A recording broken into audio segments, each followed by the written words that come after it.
How to Pay for the Green New Deal by Yeva Nersisyan and Randall Wray. World War II, Inflation, and the Big MEOW.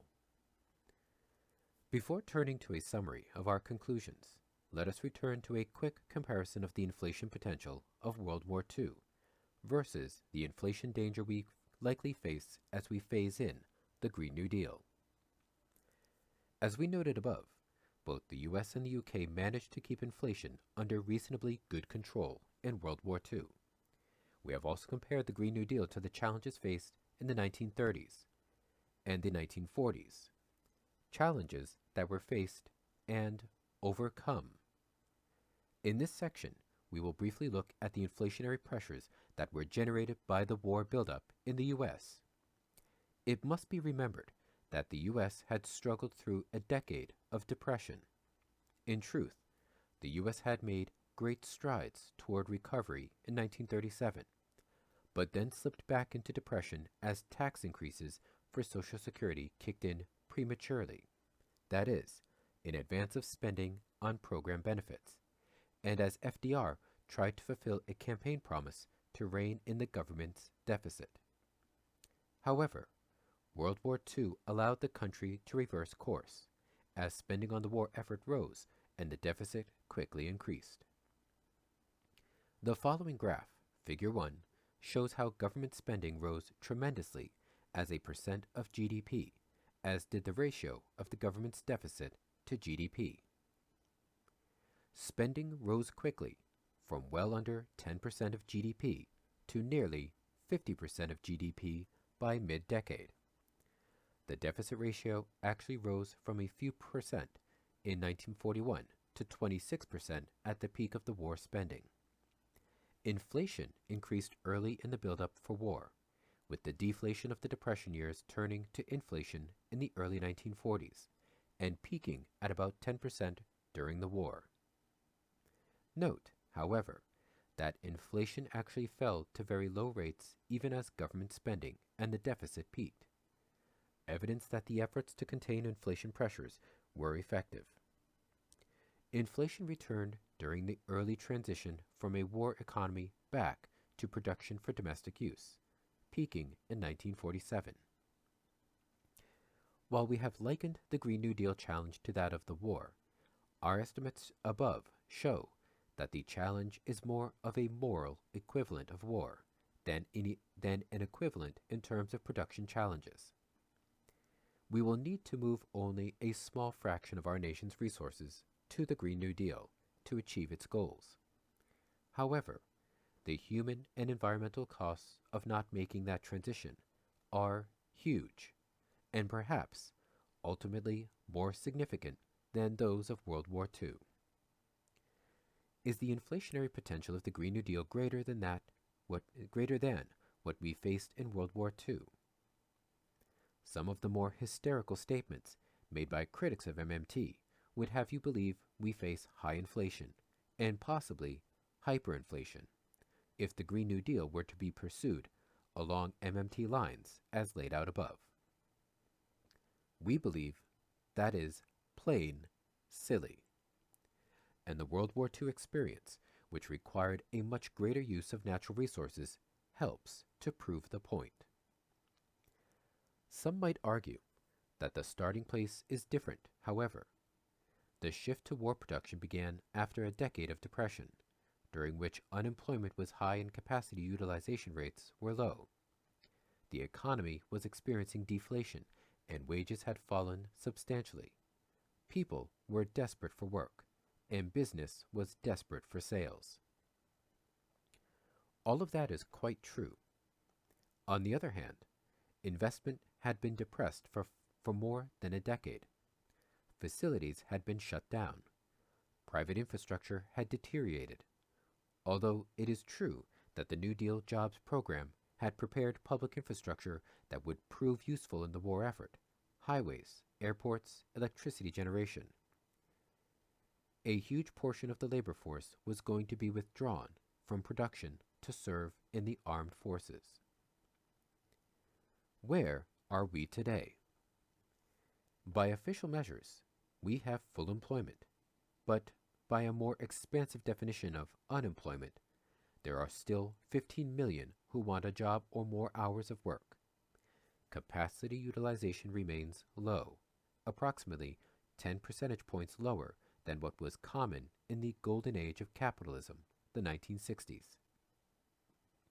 Investment has been relatively low, as corporations prefer to use profits for stock buybacks. Many, including Larry Summers, argue that we face secular stagnation. Many also point to supposed problems on the supply side, but Summers has argued that our problem is really a reverse Say's law conundrum. Low demand creates low supply. In other words, the situation we face today is similar to what we faced on the eve of the war, even if the stagnation is not nearly so severe today. It is interesting to look at estimates of potential GDP to get an idea of the economic slack that was created by the global financial crisis. Figure 2 shows estimates of potential GDP made before and during the global financial crisis. What stands out is how large the downward shift was, and how much each subsequent projection had to be lowered to take account of actual outcomes. In January 2006, the projection was that potential output would reach $15.4 trillion by 2016. The projection made in January 2009 had potential output reaching just $15.3 trillion by 2019, 3 years later. Of course, GDP actually grew to nearly $20 trillion by 2019, nearly $5 trillion higher than what had been estimated as potential. The following graph provides an update. If we were to carry the 2007 estimates out to 2019 using a straight line projection, potential GDP would have been at about $23 trillion, or $2 trillion higher than the January 2019 forecast, which was approximately equal to actual GDP. The reverse Say's law effect, with actual GDP depressed by lack of demand pulling down estimated GDP, is evidenced by the substantial loss of supply. In terms of where we should have been if demand had been higher over the past dozen years, the cost in terms of annual GDP lost has been more than enough to implement a ramped-up Green New Deal. On the current projection, potential GDP in 10 years would be about $32 trillion. For some reason, $1 trillion higher than a straight-line projection from the 2006 projection, 50% more than today's potential. Projections over long periods of time are necessarily difficult and uncertain, and as the experience during the last downturn demonstrates, those projections can shift dramatically even over short periods of time. Downturns wipe out actual GDP and also greatly reduce forecasts of potential GDP. Upturns have the opposite effect. Finally, we can look at capacity utilization rates over the past half-century. These have the advantage that they are based on historical data rather than projections and provide somewhat less guesswork. However, low capacity utilization rates probably depress investment, which slows the rate of growth of productive capacity in the same way that depressed growth will depress potential output. In any case, capacity utilization rates have declined substantially over the past half-century, from peaks of about 88% in the late 1960s to peaks of about 78% today. Obviously, there is great variation over the course of each business cycle, with lows of about 80% at the end of the 1960s, and as low as 70% in our last downturn. However, across the business cycle, the trend has been sharply downward over the past 50 years, reflecting, we think, chronically insufficient aggregate demand. We have been living below our means for 2 generations. Philip Pilkington, 2019, has used capacity utilization rates to assess the inflation potential from ramping up government spending.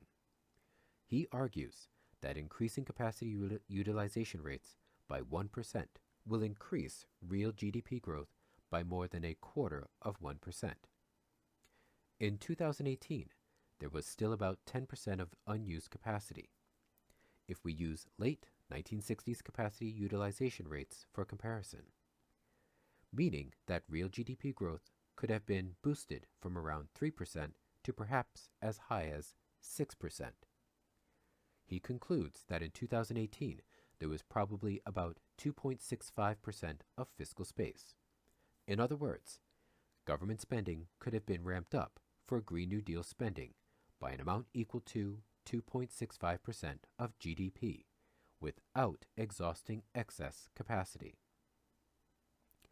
Even higher spending would have been possible, albeit with some inflationary effects. As we show below, Pilkington's estimate happens to match our estimate of the Green New Deal's net demand on resources without imposing a payroll tax surcharge. Also note that he is not considering the shift of resources from current use to Green New Deal use.